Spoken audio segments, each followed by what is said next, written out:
Good morning, everybody. Welcome into Denver Sports Coffee Break, presented by Superbook Sports. Good morning, Paul, Giovanni, everybody in the comments. Hello, happy Wednesday. We're celebrating a Nuggets W. D-Mac, how are you? I'm great. It's been a minute since we went to a game, and I I'm I'm know. getting I'm getting over the sickness. Believe it or not, despite how I sound, I feel better than I have in the past like 7 days. Yeah. So I'm really on the tail end of it, but happy with the win. It was a game, Rachel, where the Nuggets, as I wrote at denversports.com, and I'm trying to be polite here, said, "Good day, sir." And that's the biggest insult. Good day, sir.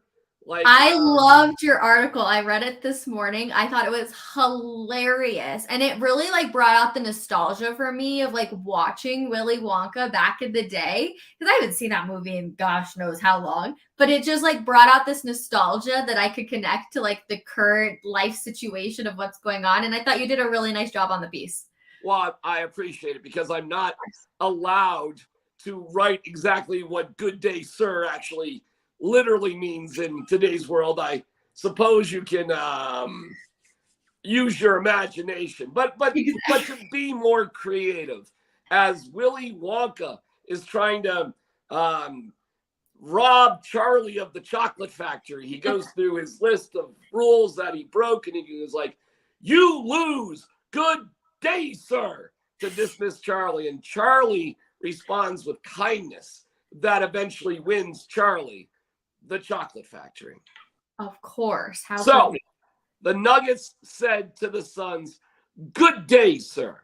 And they did it a bunch of different ways. Jokic handing Ishbia the ball pregame. "Good day, sir." Bruce Brown running over to an impromptu huddle that you're not, you can do it, I guess, but he has as much right to be there. It's not a timeout. "Good day, sir." Jokic pulling an Ishbia, looking like an inflatable at a car wash. "Good day, sir," to Kevin Durant. I didn't even write this in, but Christian Brown getting a steal, putting it behind his back, going up for the two-hand slam. "Good So day, sir." And the biggest good day, sir, Michael Malone making zero rotational changes. He didn't go with Peyton Watson. He didn't bring in Zeke Najee. He did not, Rachel, make one single player change. They changed things tactically. They put more pressure on Devin Booker to bring the ball up, but they didn't do anything in terms of a defense of a player change. Nothing. And trust me, there must have been loud whispers about the stubbornness of Michael Malone. And in the biggest coaching game of his career, the biggest one with the most on the line, Michael Malone was right. And I guess everybody else questioning it, I have to throw myself into that pile, was wrong. He trusted the Crayola box crew, and they came up strong. He trusted that at some point, Devin Booker and Kevin Durant, especially Booker, would wear down and lose their legs at some point, and they did. And he counted on his best players to play their best. And Michael Porter Jr. in that first quarter, which was gargantuan, despite them giving up that entire lead to actually trail, to get that lead, to be able to establish that, to be able to afford a bad quarter in the second quarter was absolutely the bridge to victory. Because Michael Porter Jr. didn't do a lot in the second half, but that first quarter was immense with 4 threes, 5 threes on the night, and Landry Shamet was a non-factor. Booker and Durant were human after all, and Nikola was Nikola. It was a good day, sir. Slam dunk statement by the Nuggets from start to finish. Good day, sir. First of all, D-Mac, I just love you. You bring so much joy to my life, but keep drinking that coffee, okay? Because I can tell your voice. I just saw the comment. D-Mac, did you get Malone sick? Yes, Malone had lost his voice. And my favorite part about his interview on TNT was he said, "Hi, Mom." And I feel like everybody recently has been like, "Hi, Mom." So, hi, Mom, if you're watching. But D-Mac, there's so much to get into. And the second quarter, we have to bring in Jake Shapiro because Oh my goodness. I was up with Jake in the press box watching it, and he looks at me and he goes, Rachel? And I was like, yes. And he was like, I'm a little nervous. And I was like, all right, well, if you're nervous, then we all have a lot to be nervous about as we're playing like Ring Around the Rosie over here. But Jake, good morning. How are you, my friend? Oh, I'm good. I'm a little tired like the rest of us, but a huge weight has come off my chest. I realize after some internal thought yesterday about at 7:30 that my irrational cockiness came from a place of nervousness, and that's how I was getting it out. In the first quarter gave me a lot to be justified in that irrational cockiness. The second quarter made me feel like the world was falling apart, while the Nuggets win probability never dipped below 70%. I will say I disagree with DMAC off the top about Michael Malone. I think ultimately the result of yesterday's game was obviously fantastic. The Nuggets did a lot of great things. They did make changes. Anyone who says they didn't was not watching. I think it was still a failure in process, some of the rotational changes that weren't made, not because the Nuggets can't win. They've perfected the recipe for winning at home. And granted, if they win all 4 home games in this series, they'll win the series. But the Nuggets need to make some rotational adjustments for when they go out on the road, and some things need to change if they are to win road games, which may need to happen if they play Philadelphia or Boston in the NBA Finals. So I'm not going to be the guy, though, that's critical after the win. I'm just saying I don't think that process, and I've been big on the process of the Nuggets, is entirely repeatable on the road. But their process for winning at home, that recipe is repeatable. And I've said from the onset, tough twos won't beat us for 48 minutes. Tough twos won't beat us for 7 games. Devin Booker's third quarter was a testament to no human was going to continue to shoot like that. And I mean, that's a great point. And yeah, kind of the lucky part of this is, and it really goes all the way up into the finals, is that the Nuggets have home court advantage. Now, obviously, it depends on who in the East goes all the way, but they're lucky. Like, I'm kind of like, okay, well, if they do lose in Phoenix, at least they're going to come back home and they're undefeated in the playoffs at home. So it's like, well, if we have to have one more game, there's at least a little bit of extra faith on this Nuggets squad that they can just get it done at home, and we don't have to stress too much like we did with the Avs in Game 7. I agree. I think it will come down to a Game 7, and I think they'll probably bounce back.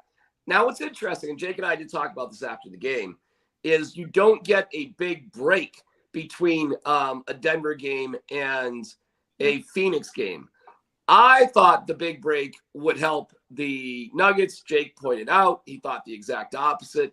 Jake absolutely was more right about that than me, for sure, based on the way things went. But now the break isn't as significant, is it?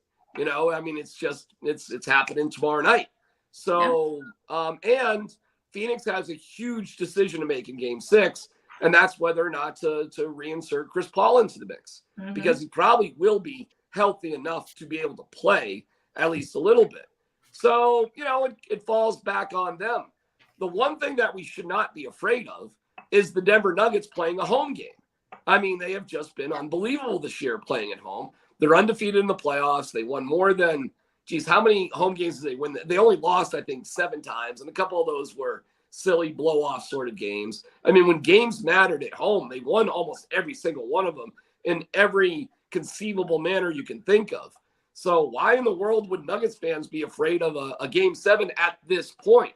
You know, not at all. They don't have to win on the road to win this series. And that is the advantage of all the work they put into the regular season. That's the reward.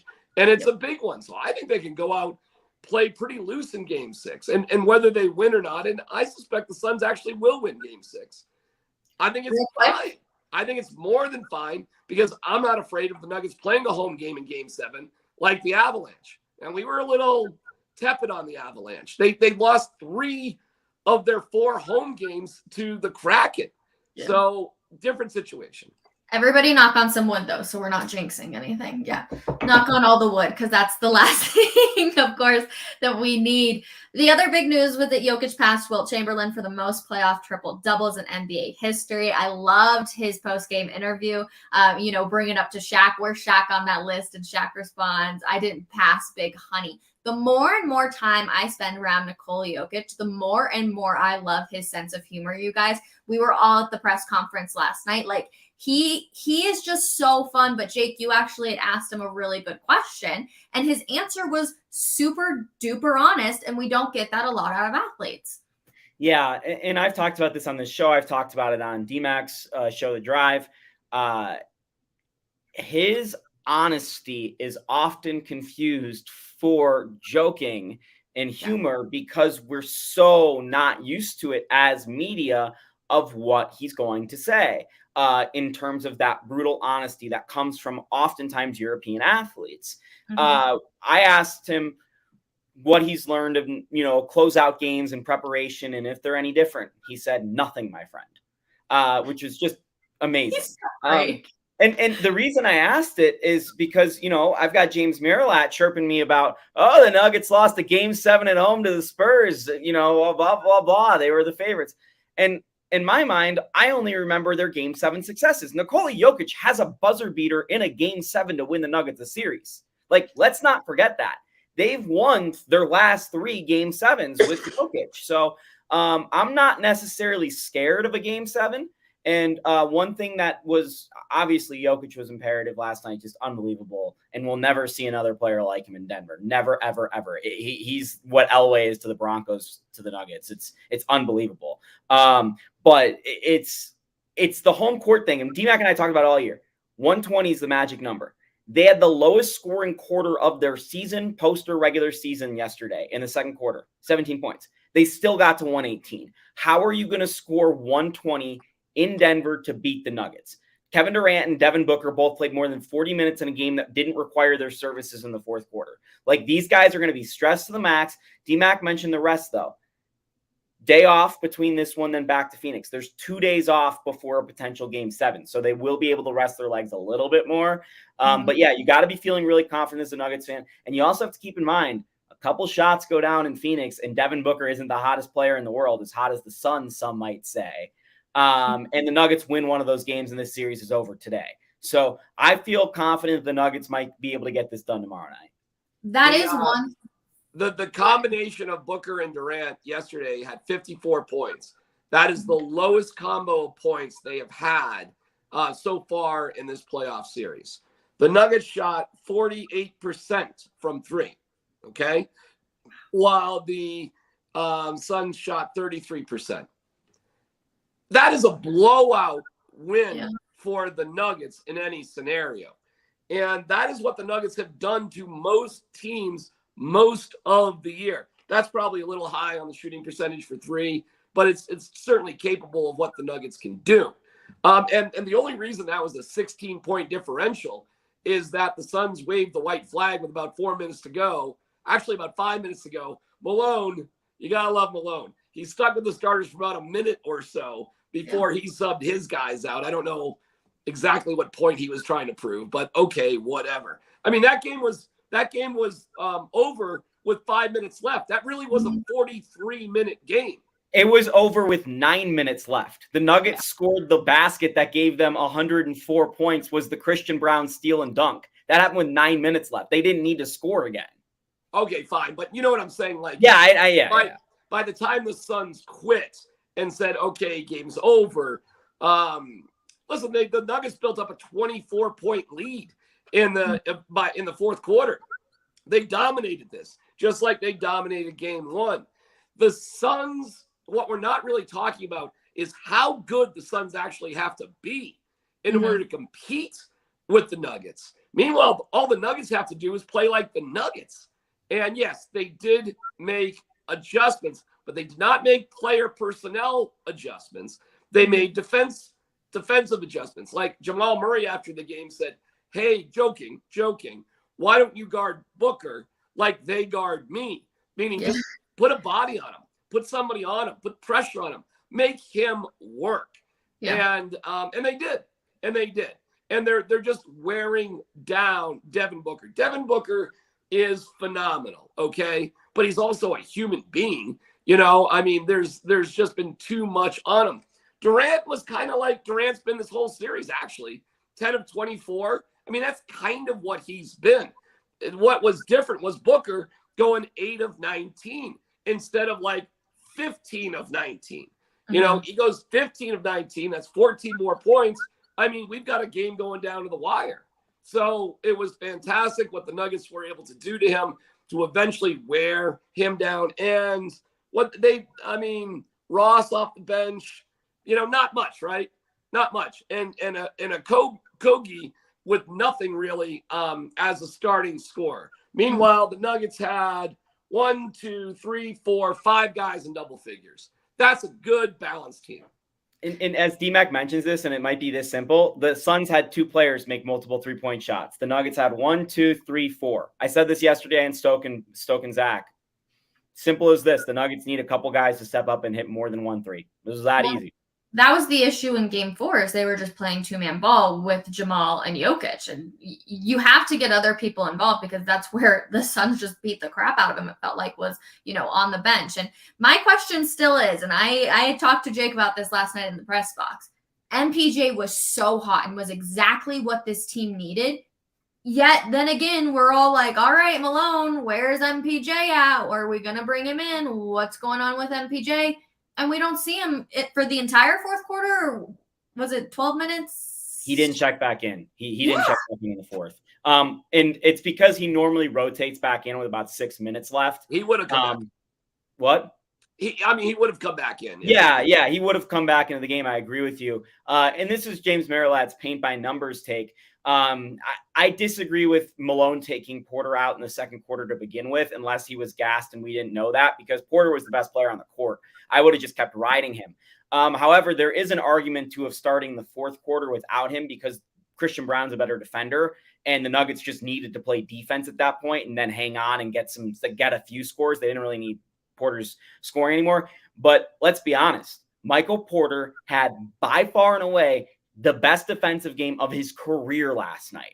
Porter was great. Like, he was better on defense than he was on offense. So I understand on a normal game taking Christian Brown in there for Porter for defensive purposes, but Porter could have stayed in there. His help on DeAndre Ayton as the roller, him tagging him, he's got a couple blocks. He made a really couple nice plays on the glass. He was just fantastic. And for all those people that say Michael Porter doesn't get plays run for him, watch the first quarter. There's like several plays distinctly run for Porter. And that's what got him involved.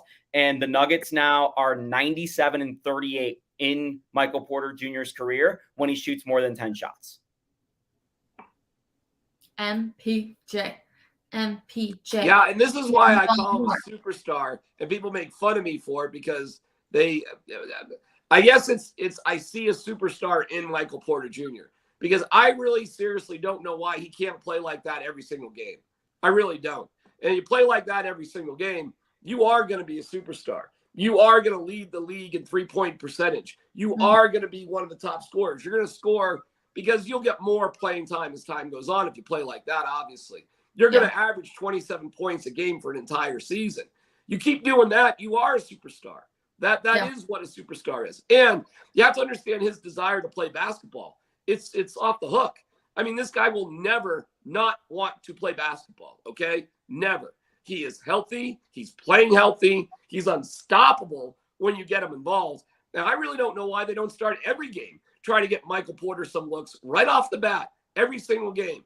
You know, I mean, it's kind of like in football, you know how they script the first 15 plays? I do wonder in basketball why we don't script. Hey, in the first 5 possessions, we're going to have at least 2 for Michael Porter Jr. We're going to have 1 for this guy and 1 for that guy. You don't need to script plays for Jokic, okay? But just to get the other guys involved, I think it would be smart to start every game in the first 5 possessions where you get 2 out of those 5 plays just for Michael Porter Jr. to get him into a rhythm. It's a good question, DMAC. It's a very good question, and Jake has the answer for it. I don't think scripting is the right answer, but I do believe making it an imperative to call like, hey, we're going to run this hammer action. We're going to run this Chicago action. We're going to run this split action. at least 2 times a quarter or something like that when the time arises, just because maybe the rebound gets to a certain spot, or, the players are lining up, or maybe someone takes the inbounds pass. There's just a lot of stuff that can happen. It's not necessarily hockey where it's nearly impossible to design plays. But it is a little bit challenging because you can't necessarily control where guys start. But yeah, I agree with DMAC in the sense that there just needs to be a little bit more of an emphasis on what Porter can do. And I think the fact that Porter has gotten to the rim so much and gotten so much better as a finisher just in this season alone. He ran his split action with Jamal Murray off the elbow at one point in the first quarter where the Suns just completely overplayed the 3 because he had already hit 2 or 3 threes up to that point, and Porter just back cuts and he's wide open for a layup, and he finished through contact. So that's the stuff that's just impressive. And I agree with DMAC entirely. The entire time Michael Porter's been a Denver Nugget, he's had superstar potential. There's no doubt about it. He was the top player in his high school class for a reason. No one in the world should be able to shoot like that and be that tall. In fact, there's only been one player in NBA history besides Porter that does it, and he's playing on the Suns right now. His name's Kevin Durant. So he has the superstar ability. He has played in so few NBA games because of the injuries, so few college games. He's in a weird situation where he's clearly the 3rd leg, if not the 4th leg on this Nuggets team. And it's how can he find a way to develop while also being in this championship window. And it's a really tough balancing act. And I think some days it's one that looks ugly. And some days when it's working great, like it was yesterday, it looks like the Nuggets are completely unstoppable. And they've just got this 3rd guy that's like, oh my God, this is unfair. I do got to ask you guys, what is the love affair with Jeff Green right now? Maybe just all I could think of is veteran presence, but that's all I got. And I know that's all I got. Veteran presence. Otherwise, I don't know. He can occasionally get a really good block in there, and Uncle Jeff Green comes to the rescue. But we know Michael Malone loves to play his veterans. He does. Zero block shots last night. 0. He does technically lead the Nuggets in block shots in the playoffs. So there's that. But his rim presence, his rim protection is non-existent. You'll see again last night, he had, 2 rebounds in 16 minutes of action. He's basically playing backup power forward, backup center. He doesn't. He had 1 dunk. He had 1 dunk. He had 2 points. He had 4 points. He had 1 dunk. Maybe there's some inherent thought that like he has knowledge of Kevin Durant and how to defend him because he's played with him for so long over so many years. I'm not entirely sure what the Green thing is because, and DMAC will attest to this, the most successful version of the Denver Nuggets, at least in the regular season, included Vlatko Čančar and Zeke Naji coming off the bench. It was when Jeff Green was sitting. I don't think Jeff Green cost the Nuggets too much last night. I think he was okay. But ultimately, he was a disaster in game 3 and game 4. So it's tough to see him continue to get run out there like that. I don't get it. It's 15 and a half minutes of virtually nothing at this point. And he cannot hit an open 3 to save his life. And I just don't get it. I would split the time between Zeke and Vlatko at this point and see what you get. See if you can get on a roll, because you're not going to lose anything at this point. And at least with Vlatko, you've got a consistent guy who can hit a 3, open 3. And Vlatko's the worst player on the court, so he'll be open for a 3-pointer. And with Zeke Naji, he can hit a corner 3. Zeke's more of a corner 3 guy, but he's also a bigger presence on the inside. And, he can at least push Durant around a little bit. He can keep up with him a little bit athletically. I'm not saying you're going to stop him, but you can get in his grill and annoy him a little bit. I actually just don't get it. I would make that adjustment to this in game 6. I would. On the road, Jeff Green may be out of steam a little bit here, guys. He may be. This is an exhausting process to go through. You got fresh legs. It worked, so I give Malone all the credit. I already wrote about it. But you can't sit here and just say, well, that'll work absolutely positively the same again. If you were to do anything to help Jeff Green, give Jeff Green a night off. So maybe if you really need him, he'd have more energy for game 7. That's a player you could load management for sure. if you're trying to figure out something for game 7. Then you could just split Zeke and Flacco. Seriously, it'd be a no-brainer. Oh, seriously, and I totally agree with you, but I think we all know that Malone goes with the guys that he just tends to trust, and so there must be some sort of trust that he has in Jeff Green, because otherwise the stats make no sense as to why you keep him in. But we all know Malone can be very stubborn when it comes to some of his adjustments. Well, I'll tell you this really quick. There's no rest for the weary, because even if they win on Thursday, the second series or the Western Conference Finals could start Sunday. Yeah. So you don't get much of a break from now on, period. So Michael Malone, listen, man, I tip my cap. Good day, sir. You win, we lose last night. But let's be smart and think about winning the whole thing. And you don't have to play out of desperation. And you're not getting that much from Jeff Green right now. And you could give the big fella a little bit of rest anyway. And you've got the guys to do it. Malone said at the beginning of the playoffs, we're going to need everybody. Yeah. It's time to figure things. At least you have to make some sort of adjustments on the road. You've got to change something with how you approach the road.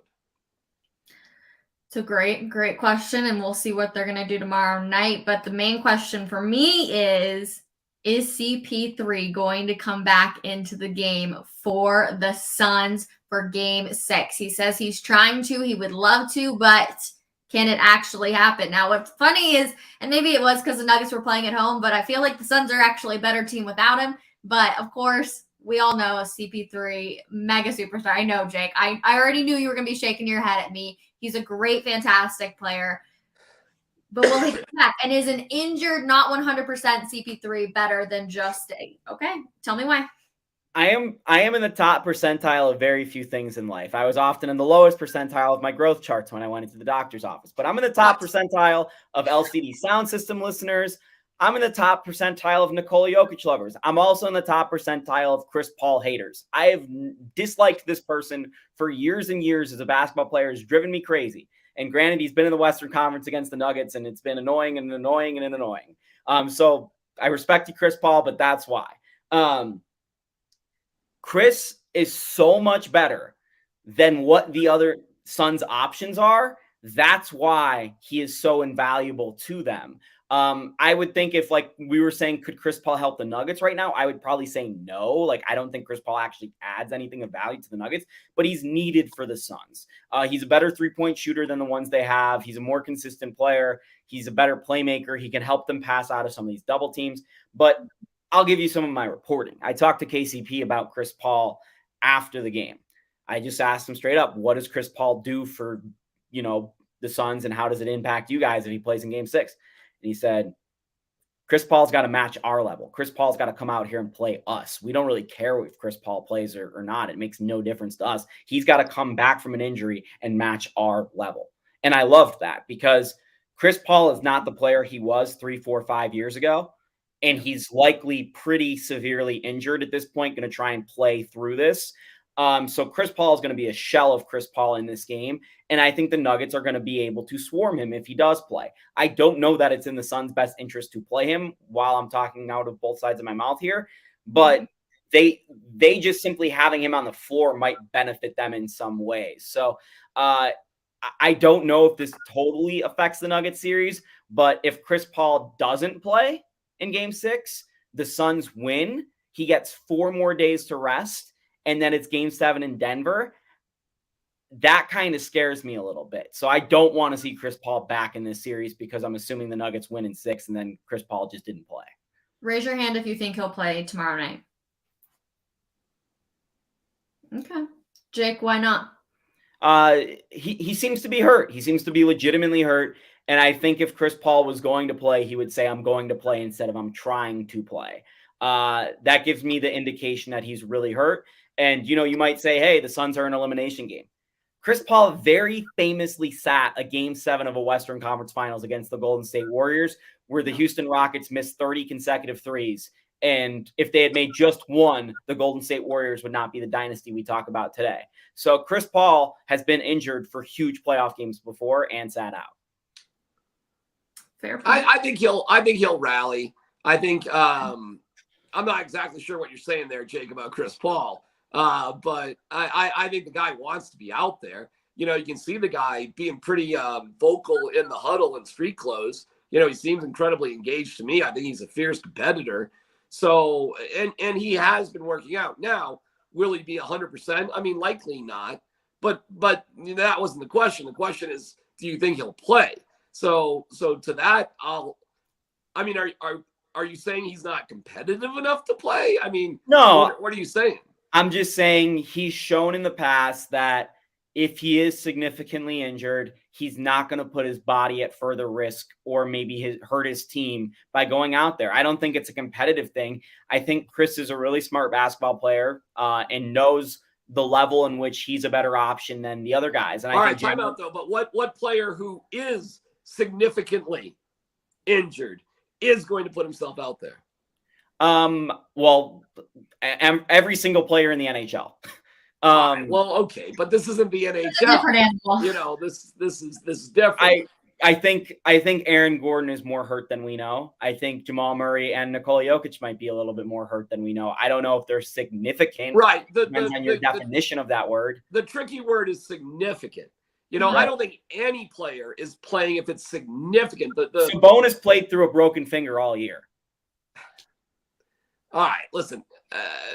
Maybe I'm just quibbling with some semantics here and some wordplay. Significant to me tells me everybody would sit out if it's significant. The bigger question is what degree is it irritating? What is it annoying? What is your can you physically not do something, or is it about pain tolerance? If it's a groin injury, which it is for Paul, I'm really not sure how he plays, period.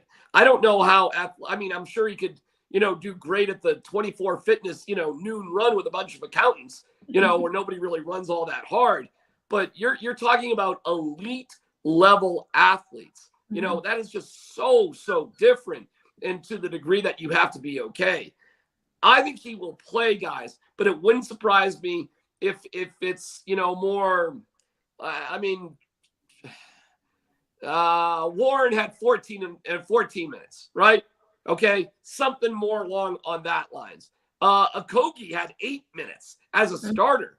Is it Okogie or Okogie? Okogie. Okogie had 8 minutes. I just think Paul's going to be out there, guys. The bigger question is how effective he will be. And I'll say this, if he doesn't feel like he can be effective, then why bother being out there? And that's the thing. He's either going to play or he's not. Chris Paul's never come off the bench in his career. Never. So he's either going to play or he's not. And there's not an in-between of him trying to just get out there. Well, I think there's just too much committed into him. Like there's too much committed into Jamal Murray. Like it's got to work. Jamal's got a max deal. Chris Paul's got a partial guarantee next year. He's got to worry about his free agency. He's got to get his groin healthy. I'm just telling you, like, these are real things he's got to worry about. How old is he? 35, maybe 34. 34. Oh, he's I thought he was like 37. Oh, he turned 38 during this series. Oh, oh my God, guys, 38. This is it. We're coming down the this is it path. It's not about next year. It's about this moment. That's actually a good point.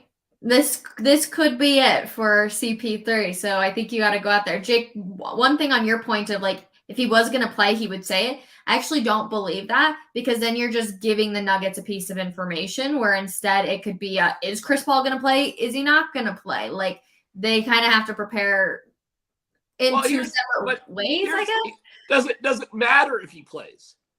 That's the bigger question. Does it matter? I would say yes, DMAC, but more importantly, I think the reason why Chris would say I am playing is because the Suns need the confidence boost more than it would change the Nuggets' advantage. Like, I don't think the Nuggets don't know how to game plan for Chris Paul. Michael Malone's been coaching against Chris Paul for 8-9 years now. So that's not going to significantly change the amount of time and work the Nuggets put in. But Chris Paul saying, I will be there Thursday, would give his team some sort of innate confidence. I don't think this is like the chess match we think it is, like it is in football. Like, I don't think it's that deep. Oh, I don't either. I think it's very basic. Can you stop Booker and Durant? Can you keep them to 70 or less points? Which is And can crazy. you, I mean, if you keep them to less than 60, you win, period. Can you keep them to less than 70 combined points? And can you make sure you outscore their bench? How about that? If our bench outscores their bench, which we did last night, how do we do that? 15 By a lot, because Bruce 11, Brown at 24. 25. So okay, so good. It's good. Can the Nuggets bench outscore their bench? And can you limit Durant and Booker to under 70 points? That's it. So whether Chris Paul's out there or not, I don't really care. It doesn't really matter to me because between Ayton, Okogie, and Payne, they put in 25 points. Okay. Mm-hmm. So you're going to get whatever from Booker. So let's just do some math. Do some math real quick. Okay. You get 70 points from Durant and Booker. You get 25 points from everybody else of the starters, the three other starters. Okay. So that's 95 points. All right. Now you got to outscore their bench. They got 95 points. I'm giving them 95 points at home. If they get to 115, they may win. So you got to stop their bench from scoring 20 points. Shamet had 19 on his own in game 4. Mm-hmm. So this is it isn't actually that complicated. It's about putting a lot of pressure and making Booker work for his shots. Yeah. It's about doing the best you can with Durant, who's probably shooting around 40% from the field. It's not really all that impressive. And it's about putting pressure on the other guys the best that you can. If you do that and the Nuggets just play as they can play, shooting at least 40% from 3, which is reasonable, the Nuggets win this one probably by 7 or 8 points in game 6. I just think the Suns figure it out. I think they do. And then I think the Nuggets beat them by 20 in game 7. Real quick, and I'm not trying to play the whole, the refs affect the game so much because I honestly hate that. But do you think that, we saw KD on the floor a lot last night, which I feel like typically you see calls called on that. Do you think we didn't see a whole lot that we would typically see when it comes to the Suns? No, I thought the refs were decisively a bad whistle in the first half for the Nuggets and in the Suns' favor. I think the whistle was a little bit better in the second half and more reasonable, but I think this series in general has been very officiated in the favor of the Suns. I wouldn't expect that to change in game 6 or 7, and that's concerning. And Rachel, you say, I don't want to be this person. The entire sport comes down to a possession or two. Like the entire sport, every single game, except these rare ones like game 5, comes down to a possession or two. So when the refs decide to give the ball away or give free throws to somebody, that's an impactful call, even when it happens in the second quarter. These are real things that matter. I've got to take off this series too. I watched DeAndre Ayton last night. We were talking about this. DeAndre Ayton was the first overall pick in the draft. Let's not forget, right? Mm-hmm. Like he went right before Trae Young and Luka Doncic. That is going to be an all-time bust of a pick the way this is going. Like DeAndre Ayton is the reason why the Suns aren't going to win this series. Like Kevin Durant has been fine. Devin Booker's been phenomenal. Chris Paul, unfortunately, got hurt and we haven't been able to see him. The Suns bench has been kind of what we expected, but DeAndre Ayton has been a shell. And the Suns are going to move on from him this offseason. I bet they tried to do it last year and they couldn't because they needed to keep that value, that contract, that asset. But man, like I thought DeAndre Ayton was awesome in college at Arizona. And maybe this is just a matter of him needing a change of location, but that dude is a shell of himself. And Nikola Jokic has eaten him alive. And this is a guy who 2 years ago we were saying was the Jokic stopper based off that 4-game sweep. He looks like nothing without Jay Crowder, Mikal Bridges, and Cam Johnson around him. Another reason why Jokic is just the MVP right there. You make really good players not look that good. Somebody actually asked me that. I think I was on some station, I think in Arizona, and they asked, well, how do you stop Jokic? And my answer was, well, you don't. And there is no way to stop Jokic. And that does seem kind of wild to say, but he's that good right now. He is literally unstoppable. The question was, who was having a better playoff series, Booker or Jokic? Arguably, it was Booker. until last night. So Booker it happened. Booker had a slightly, if you can call 28 points a slightly off game, had a slightly off game, and Jokic didn't. So, I mean, it's neck and neck with these two in terms of who's having the best playoff. But if it's a horse race, then it's always a horse race with Jokic. Jokic has the lead, by a little bit, and they're both out in front of, like, everybody. I mean, they are so much better, these two, than any other two players in any other series that's going on right now. Jimmy Butler's been fantastic. It's Jimmy Butler, Booker, and Jokic have had the three best players. All right, but Jimmy Butler and who on the Sixers? Like who's the other side? Oh, well, I mean, nobody on the Knicks. The Knicks have been atrocious. Oh, I'm sorry, Knicks, right. Yeah, and then the Sixers Boston series, it's a different guy stepping up every night. The Lakers series, kind of the same thing. So, just on, because we're around the NBA right now. Are we rooting for the Lakers tonight just to get the job done so the Nuggets can play the Lakers, or do we want them to extend the series? And I'll give you this. If the Lakers win tonight and the Nuggets win Thursday, the Nuggets-Lakers series will start on Sunday. If the Nuggets win on Thursday and the Lakers lose tonight, the Nuggets-Lakers series wouldn't start until Tuesday. So it'll give the Nuggets more rest than the Lakers, potentially. But you also now, if you are rooting for the Warriors to win one, opening the door to a possible Warriors series against the Nuggets. And granted, the Warriors look pretty broken right now. Well, the Warriors are down 3-1. The Lakers are up 3-1. They're playing game 5 in Golden State, right? Mm-hmm. So this game for the Lakers, who cares? I mean, talk about a throwaway game for the Lakers. Talk about a potential load management, whatever type of game for the Lakers. The Lakers got what they really wanted, which was a home clinching game. I mean, they did it.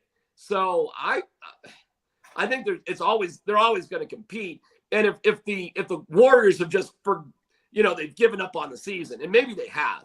I mean, they're a completely dysfunctional team this year. So maybe playing again, or they see the dynasty is done. I don't know. I don't think so. I think some pride at home will get them going to not go out at home. So I think they win. But I think the Lakers probably win relatively easily in Game 6 in LA. So I think that's a better situation, right? So that would push. When would that push the if the Nuggets? But I still think the Nuggets are going to lose on Thursday too. So if the Lakers lose tonight, they would play on Friday, and because of that, I believe they would no matter what start Tuesday. I don't think they'd only give them one rest day between the series. So I think the Nuggets would need to win Thursday and the Lakers win tonight in order for the Western Conference Final to start on Sunday. But like D-Mac said, we're likely looking at that series starting on Tuesday if it does indeed happen. I mean, look, we got a long way to go before then. These closeout games are tough, but it is poetic. And I wrote about this last night with Nikola Jokic. In this playoffs so far, he's avenged the Game 82 loss to the Timberwolves, which just haunted the Nuggets for years in 2018. He's a game away from taking down the Suns, who swept him 2 years ago. Mm-hmm. He's also a game away from facing the Los Angeles Lakers, who took him down 3 years ago in the Western Conference Finals and have beaten the Nuggets the last 2 times they've been in the Western Conference Final. And then you've got a potential NBA Finals matchup with Joel Embiid to claim the best player in the league, honor, essentially. You're just going to have a king-making event. The path of this postseason that we are potentially seeing from Nikola Jokic is just legendary. Like, this is the stuff you would write in an epic. Like, Homer would write about this. This is just, it's lining up to be perfect. And it's just a perfect story. And guess what? Homer was coming from the Balkans. Like, he was coming from around there. Homer was writing about Jokic. Jokic was our hero. Jokic was our Odyssey. Let's go. It's the weather right now. It's heavy rain with a dose of frogs. That's what's happening outside right now for our weather.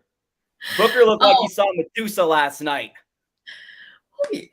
You guys, we went a full 45 minutes of the game, which was of course fantastic, but it felt like, not to take anything away from the Nuggets, what everybody was talking about was the celebrities that were in attendance last night at the game. And of course, It honestly, it did.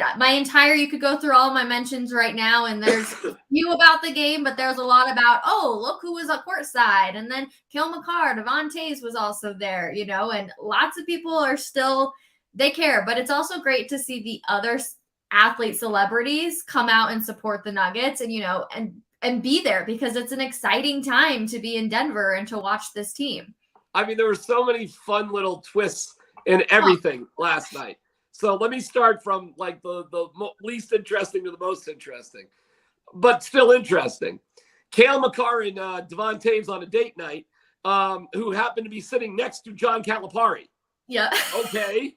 John Calipari is Jamal Murray's college coach and, famous all by himself. And he's sitting directly next to McCarr and Taves. All right. That's one. The Russell Wilson, Tim Patrick, Sean Payton, Skylene setup. Now, we did find out information about what actually happened. They independently asked for tickets and just happened to be sitting next to each other. Skylene offered to Sean Payton to switch seats so that Payton could be sitting next to Russ.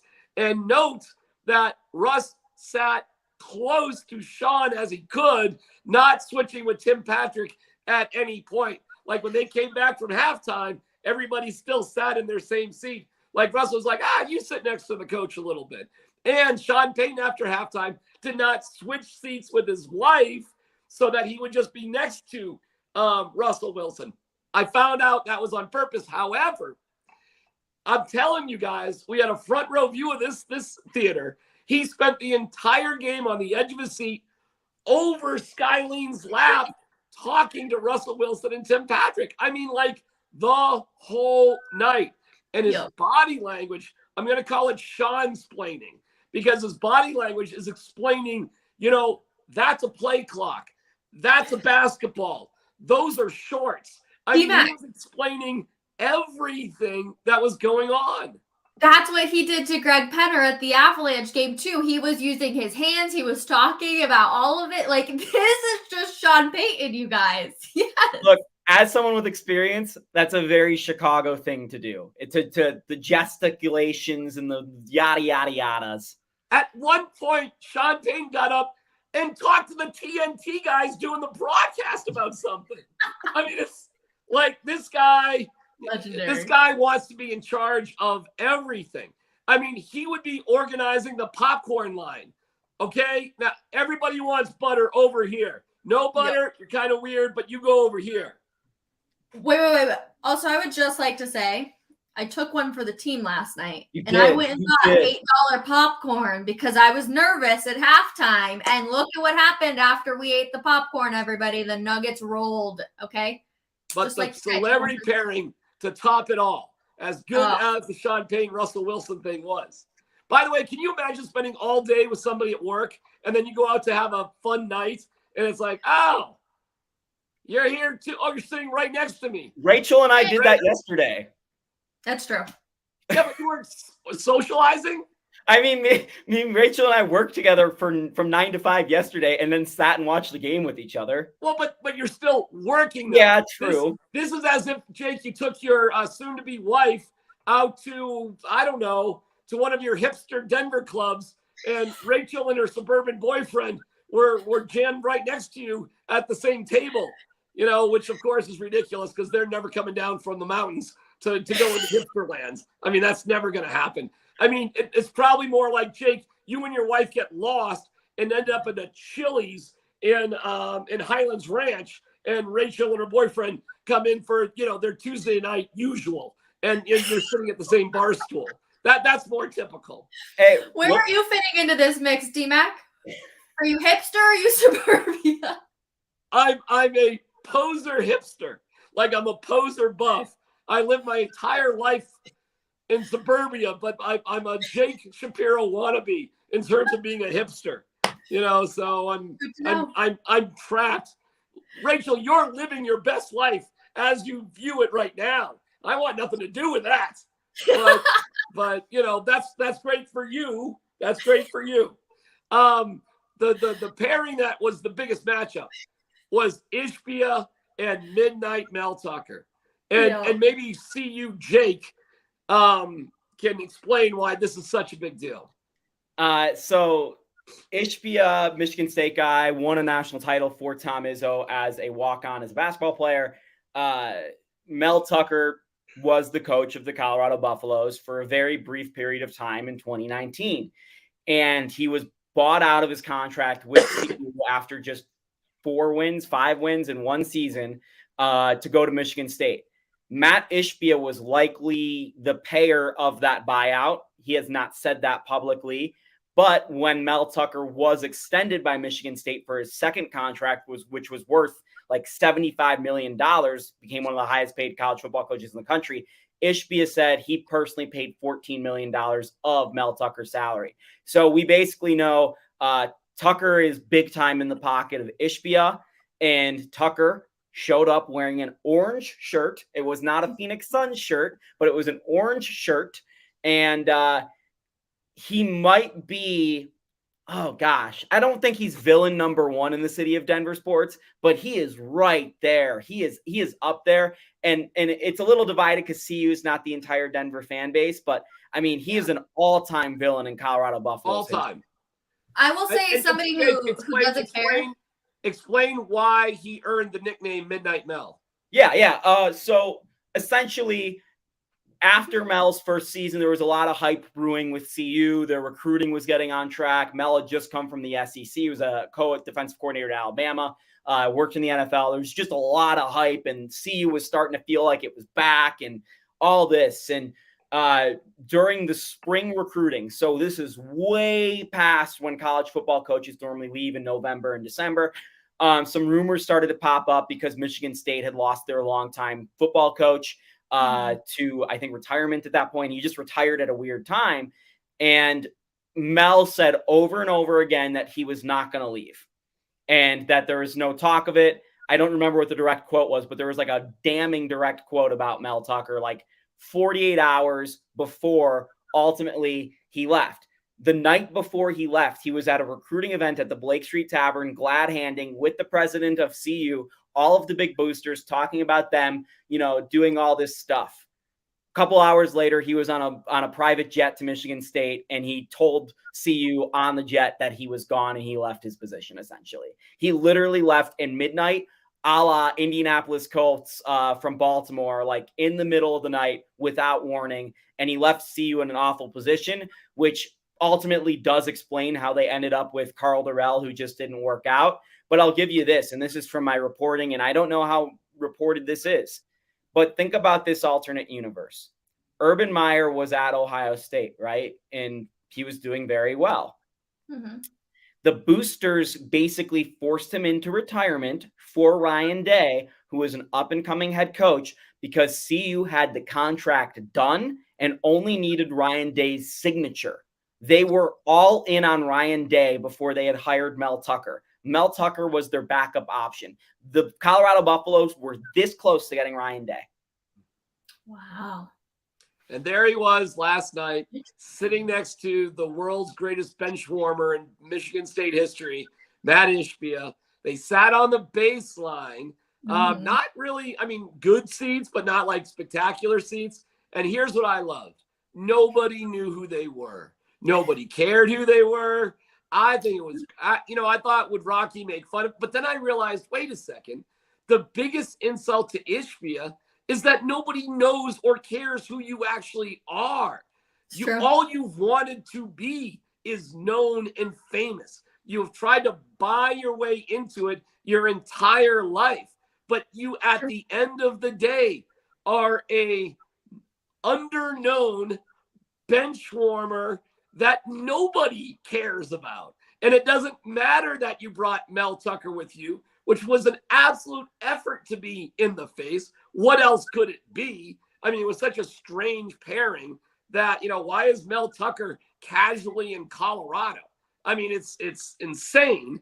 And it's not to pick on you, but for somebody who we're saying he doesn't matter, nobody knows who he is, it seems like he's kind of under your skin a little bit, my friend. He's under my skin because I know who he is. But what I recognize with the game is nobody else did. Nobody else cared. And then the greatest of all things, and it was two things. One, Jokic walked out on the court to warm up, walked right past Ishbia. I mean, like, right past him. No acknowledgement whatsoever. Ishbia didn't say anything. Jokic just went right past him like he's nothing, just like nothing. And then somebody must have pointed out to Jokic, hey, man, that's Ishbia. That's that dude right there. Jokic, who is one of the smartest athletes I've ever covered. What a troll job.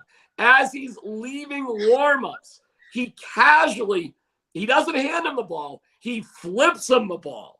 And then he goes in for a bro hug, but he doesn't pick the basketball up. He just, after he flips him the ball, bro hug, walks away, leaving Ishbia with the ball, which he quickly gets rid of at that point because he just got trolled like nobody's business. It was sort of a icebreaker ha-ha moment, but it was also a, there you go, buddy. This is what you wanted, right? Here you go. It was an absolute in-your-face statement.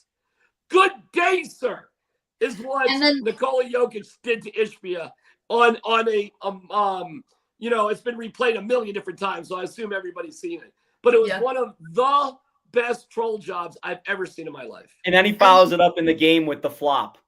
The flop, the Ishbia. Yeah. The Ishbia. Of course. Well, So Michael Malone says he was probably just trying to get him to pay for his $25,000 fine, too. Ishbia looked like a joke. He's made to look like a joke. He sat on the baseline with Mel Tucker and nobody cared. It wasn't a big deal. And the Nuggets just put their foot on their throat in every aspect you can imagine. They didn't take any crap on the court. When they call a huddle during a free throw, Bruce Brown or any Nuggets player has just as much right to stand anywhere on the court. You didn't call a timeout. It's not private. And I couldn't help from laughing. I tried to stifle my laugh. But when Jokic was asked why he did it, he said, well, it would help to know what play they're running next. And I just started laughing because he did it with such a deadpan delivery. And he goes, well, would it not help to know what they were going to do next? I mean, these guys are so smart. Bruce Brown was getting under Kevin Durant's skin, and they go way back as teammates. So he knows how to bug Kevin Durant. I mean, I just thought a little praise for Bruce Brown. This dude is a freaking dude. Wow. He is not afraid of the damn moment, okay? He is not afraid of the moment, and he proved it in an emphatic way. I could not be a bigger fan of Cowboy Bruce Brown. We are totally going to miss him next year. Meanwhile, didn't even have the best Cowboy fit of the night. DeAndre Jordan was dressed amazingly. He was fantastic. This show always goes by way too fast. We literally spent an hour talking about the Nuggets game last night, but I do want to get to really quick. We're going to do not a lot of bang for their buck tomorrow, I promise you, but I do want to talk about Gabriel Landeskog surgery because, of course, that is happening today. And it's kind of interesting because when you look at the surgery essentially that he's having, I'll just throw this up actually. The recovery time is so the white is the cartilage, you guys, on a knee essentially. And it says patients will spend 1 to 3 days in the hospital, then use crutches for 8 weeks. They can return to stationary biking at 4 to 6 weeks, swimming and elliptical trainer at 8 to 12 weeks, and light jogging at a year. Now, of course, athletes, they have a little bit of a different training regimen, I would say, when it comes to post-surgery. But the fact that it says light jogging at 1 year is kind of what's scary. The other part, what I found when I was doing some research on this was recent studies have shown an 85 to 90% success rate at 10 to 15 years after surgery. Once fully healed, we expect that a cartilage transplant to last the rest of your life. Okay. Wow, T-Mac. Yeah, because it's designed to just have you live a life, not to be an elite athlete. And there's, unfortunately, Rachel, not much of a track record of elite athletes having this surgery and returning to being elite athletes. Lonzo Ball went through this, and we'll see where he ends up, but it's not been great. I talked to my pal, Pat Graham, who writes for the Associated Press, and he talked to a hockey player who went through this. I forget his name, Mark Mehmet or something like that. Mark Mathot. Thank you. And Pat said that, yeah, he went through the same. Well, he never came back, and he had the same surgery. Gabe is going to attempt to do something in terms of returning that really is unprecedented. And and you can see why this is a last ditch effort. That was a great graphic, Rachel, by the way. I hadn't seen it like that. That was really great. And that does explain how difficult this is really going to be for Gabe. So I applaud Gabe for being so brave and saying, I've not even considered retirement. This is going to be a massive sacrifice to him and his family for the next 18 months to try to pull off something that really hasn't been done before. So because he could just retire. He's got plenty of money. He could live anywhere he wants in the world. He would go into the Hockey Hall of Fame. His number would be retired in the rafters. I mean, that's it. Gabe Landeskog has had an amazing career. He doesn't really need this. He would be hired by the Avalanche and management like that if he wanted to. He could do a million things in life. He could probably be the King of Sweden if he can run for King of Sweden or whatever they have over there. I mean, he is that amazing of a person. He's putting a lot of sacrifice out for the next 18 months to try to do something that, is highly uncommon. And I wish him the absolute best. He has nothing but my complete respect for what he's going to try to do. But it's going to be difficult, guys. Really difficult. This is akin to Bo Jackson hip replacement, Tommy John surgery. Like, this is a real pioneering thing that Gabriel Landeskog is. And I applaud him for his braveness. I also think that, he's pretty young in a hockey career. Hockey careers often go to 38, 39, 40. Like, he has a lot of time left in his body elsewhere besides his knee. And that's probably why he wants to do this. But D-Mac, you saw Gabe walking around being pretty active, towards the end of the regular season. And Gabe even admitted he was able to do everything but skate. That was the only thing that caused him pain. I want to just contrast this to another person that just had his surgery. Lonzo Ball got the same surgery 6 weeks ago. So we have no idea what type of effect it's having long-term on him. But before this surgery, Lonzo Ball complained about walking, complained about going up the stairs, said his knee was irreparably damaged. And he had some of those same knee skimming issues and trying to get that cartilage out and replaced and skimming it time and time again, like Gabe did. So I just wonder with Gabe, because his knee was not in as bad of a place as Lonzo Ball's, like, was this sacrifice really worth it for you long-term as a person? Like, it's obviously going to be worth it to the Avs, even if Gabe comes back 90% of the player he was, but like, what are the chances of that? Like, they seem slim. If you want to say 50-50, that's at best. So, yeah. Do we know, does Gabe still have his meniscus? Oh, I have no idea. When I was doing this research, I listened to a doctor who was talking about this, and like, essentially, like, if we showed the knee again here, I'll just throw it up. So your meniscus really helps you with like the pressure point, and where you get this pain is obviously where the two bones connect, but the meniscus helps it narrow it so it's only like one pressure point instead of the entire thing having the pressure, if that makes any sense. And so when the cartilage disappears, then you're getting more and more pressure, which is just your entire knee. But when you have the meniscus, it kind of provides like a little bit of relief to that. And so I kind of wonder if he still has his meniscus. And if that's true, then that's actually really good news, because I don't think Lonzo Ball still has his meniscus, Jake. Yeah, Lonzo's meniscus was basically non-existent at that point because it had been scraped so many times. Yeah. Think about the meniscus as like a cushion, an air cushion, a cushioning bag. It's just an extra layer that helps the bones from grinding on each other.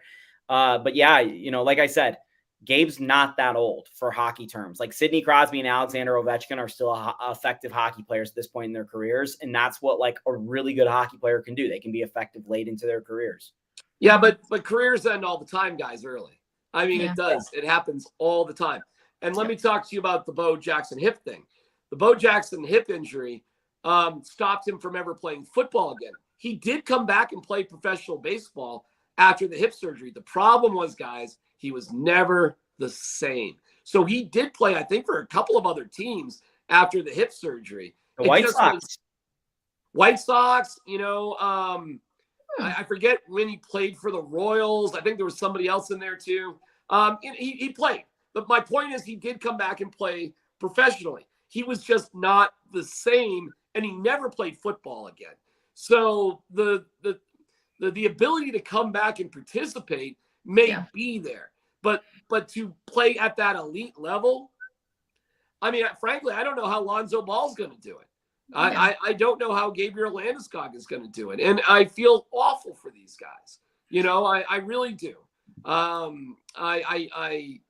think that's a terrible, terrible way to end a elite level athletic career. I think it sucks, you know, and I feel bad for him. I just do. I feel bad for him. I'll tell you guys though, sometimes your body, depending on your sport, just wears out. Your body's just not built for it for whatever reason, or you get an unlucky break. I think of Jake Butt, who's like the sweetest, nicest guy, and he just had a body that just could not maintain the physical nature of playing football. And you look at Jake Butt, he's this big, strong guy, and you just think, wow.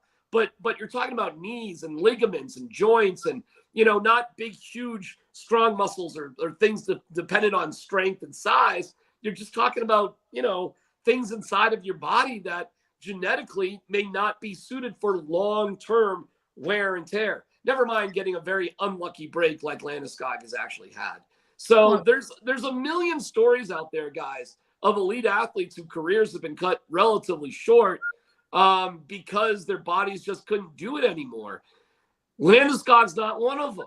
Yes, he could play longer for sure, but literally anybody would give up everything they had to have a career like he's already had. He's already one of the lucky ones. And I'm not saying he shouldn't try to come back. He should do whatever he damn pleases. I'm just saying I feel bad for him, but I feel happy that he somehow, how did he do it? How the hell did he play and play effectively in the Stanley Cup final last year? You know, a lot of people would trade careers with Gabe and give up everything, like D-Mac said. Gabe gave us his knee for a cup. Like, Gabe gave us his knee. He sacrificed his knee for us to win a cup. It's incredible. Quite literally. And we will always praise him for that, for sure. And of course, we hope his surgery goes well today in Chicago. And D-Mac, say a million people also lose their voice if they continue talking, and then they have to go do a 4-hour radio show. So I want you to sip your tea. Oh, I'm proud of you for having tea this morning. Sip that tea and make sure you rest up that voice for the drive. This was an extra long show. We appreciate you guys hanging out with us all day, though. And of course, we have so much fun. We'll be back tomorrow morning, 10:30 a.m. The Rockies are losing 3-2 to the Pirates right now. Antonio Sensatello was pulled in the third inning. This is my shocked face. Anyways, okay, on that note, everybody, we will be back tomorrow to talk, of course, about Game 6. Come hang out with us 10:30 a.m. for another episode of Coffee Break. We will see you guys then. Have a wonderful Wednesday. Bye, everybody.